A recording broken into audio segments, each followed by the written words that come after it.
The DC bar has recommended that Rudy Giuliani should be disbarred. Very interesting. Of course, this is because of his actions as the lawyer of Trump during their attempts to overturn the 2020 election. And now he's getting some of the consequences, at least when it comes to the DC bar and the disciplinary hearings he was undergoing. Take a look. Rudy Giuliani potentially one step closer to losing his law license. A three-member attorney disciplinary board in Washington, D.C. said Thursday that Giuliani should be liable for professional sanctions. This after making repeated false election fraud claims while representing the former President Trump, his campaign in 2020, as well as his efforts to overturn the election. That ruling is non-binding, but a significant step that could eventually lead to Giuliani being disbarred. The ethics charges are focused on a lawsuit by the Trump campaign in Pennsylvania that sought to throw out hundreds of thousands of votes in the state. Rudy Giuliani. Right.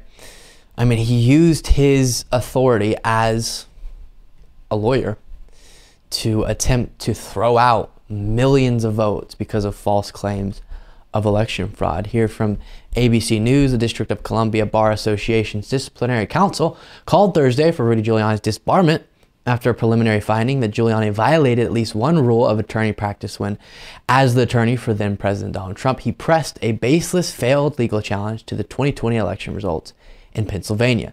Quote, "This case, the seriousness of the misconduct calls for only one sanction, and that is a sanction of disbarment," Phil Fox, a lawyer for the DC bar, said at a disciplinary hearing in Washington. "I think it was a fundamental harm to the fabric of the country that could well be irreparable."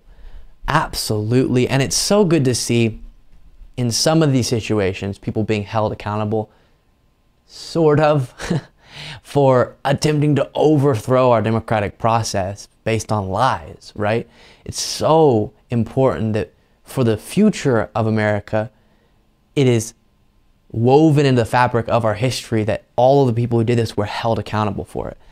Final thing from this, these disciplinary hearings that was deciding if this was the recommendation they're going to make, he appeared at, and it's super blurry, but one of the parts that went viral that was funny is when they were taking a break from one of the hearings, he realized on the Zoom call that he had two watches on. It was just so Rudy Giuliani. Well, I'm at a good place to stop, Mr. Chair. Thank you. You know I have two watches on. And then he put his hand over his mouth because he realized the Zoom was still on. That's Rudy Giuliani for you. Thank you so much for watching. If you want to be a part of what makes this show possible, plus get access to the full video version of the show hours before any of the clips are uploaded to YouTube, plus get a full extra show every single Saturday, you can do so by going to patreon.com/Luke Beasley. That's patreon.com/Luke Beasley, and there's a link in the description.